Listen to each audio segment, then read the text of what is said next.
حضرت جبریل آورنده وحی بود. او حیران می شود که این وحیی که من برای مسلمان ها آوردم باید اینا دیگر خیلی زندگی میکردن.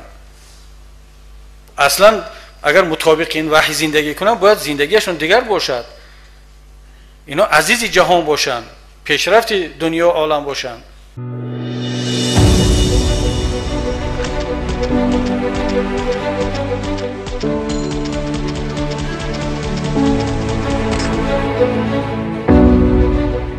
حالا میخوایم در باره پهلوی دیگر، یعنی خودمان مسلمان ها صحبت کنیم که ما در این مسئله چقدر عیبدار هستیم.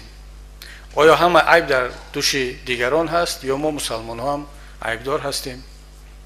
می توانستیم پیش راه این پدیده منفی رو بگیریم یا نمی توانستیم؟ از ما چی کم بودی صادر شد یا می تواند صادر شود؟ من مشکل اصلی را در کمبود معرفت میبینم.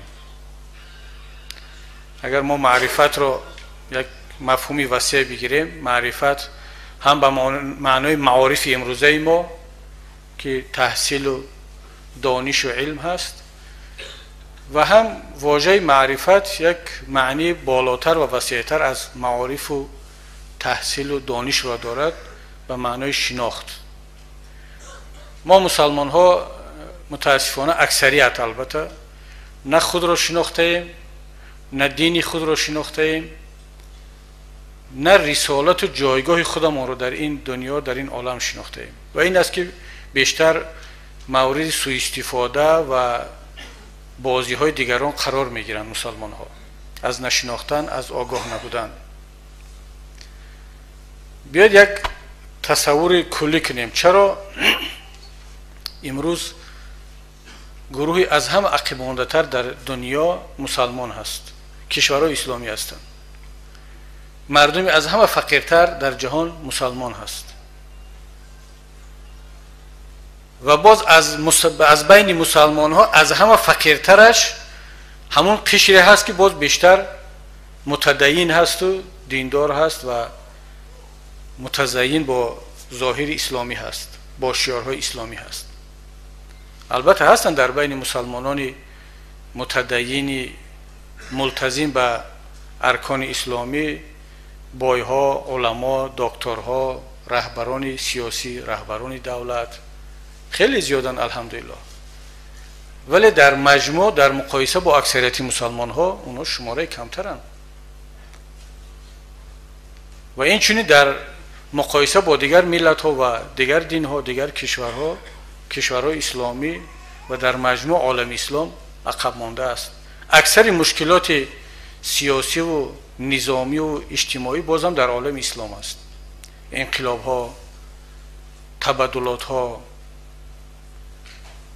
جنگ و بی‌ثباتی، از همه نظام ها و حکومت های سرکوب کننده اتوریتری و دیکتاتوری هم در جهان اسلام است. از همه انتخابات های غیر دموکراتی هم در جهان اسلام است. خلاصه اگر ما امروز دستاوردهای بشریت را ببینیم، دستاوردهای علمی، تکنیکی، فرهنگی، اکثرش مال دیگران هست، غیر مسلمان ها هست.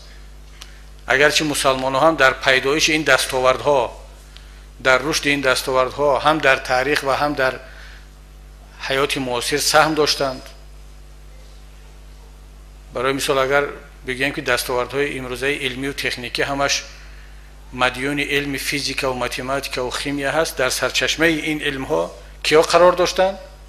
مسلمان ها قرار داشتند. خوارزمی و بیرونی و خب ابن سینا و عمر خیام و اینا همه اساسگذار این نظریه های جدید این علم ها هستند که بعدا در اروپا رشد پیدا کرد و امروز اونها بیشتر و خوبتر از این دستاوردها استفاده برده ایستادند. خب اگر دستاوردها مال دیگران هست، پیشرفت مال دیگران است، بیاید ببینیم که مشکلات دنیا، مشکلات عالم بیشتر مال کیا هست؟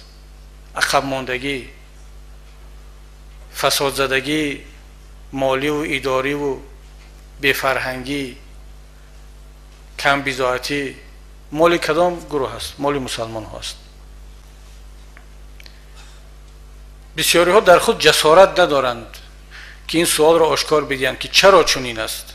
آیا دین گناهگار است؟ آیا وحی گناهگار است؟ قرآن گناهگار است؟ یا ما مسلمان ها گناهگار هستیم؟ اون معرفتی که در اولی صحبت گفتیم، اون معرفت رو نداشتیم، معرفت قرآن رو نداشتیم، معرفت کافی از دین، از وحی رو نداشتیم.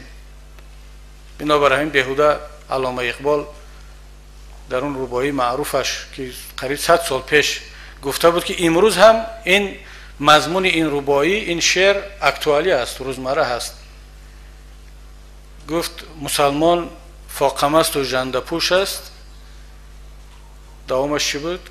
که از کارش جبریل اندر خروش است. بیا طرح این ملت از نو بریزیم که این ملت جهان را باری دوش است. اون زمان مسلمان فاقم است و ژنده پوش بود. وقتی اقبال مقایسه میکرد با دیگران، خب میگفت چرا مسلمان فاقم است و ژنده پوش است که حتی حضرت جبریل از این رفتاری مسلمان ها، از این زندگی اندر خروش است. چرا حضرت جبریل در خروش آمده است؟ اینقدر نالان است، حیران است، میخروشد از این وضع مسلمان ها، چون حضرت جبریل آورنده وحی بود. او حیران میشود که این وحیی که من برای مسلمان ها آوردم باید اینا دیگر خیلی زندگی میکردن. اصلا اگر مطابق این وحی زندگی کنن باید زندگیشون دیگر باشد، اینا عزیز جهان باشن، پیشرفت دنیا و عالم باشن. ولی چی شد است که مسلمان ها فاقم است و ژنده پوشن؟ به همین خاطر حضرت جبریل از این وضعیت مسلمان ها به خروش می آید.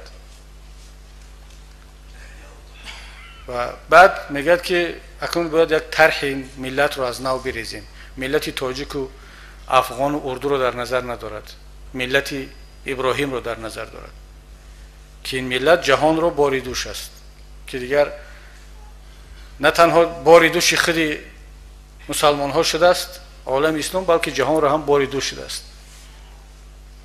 کمک بشردوستانه را هم از دیگران میگیریم، تکنیک را هم از دیگران وارد میکنیم، جنگ و جدال هم در وطن ما هست و با میگوییم که دیگران گناهگارند، دیگران توطئه کرده ایستادند، دیگران ما را جنگ میاندازند، دیگران ما را مسلح میکنند، فتنه میاندازند.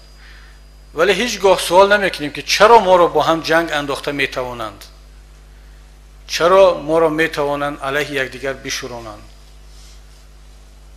پس ما ضعیف هستیم که زیر باری آنها میرویم. پس ما جوشن عقیدتی، ایمانی، فکری نداریم که هر ویروس ما را سرایت میکند.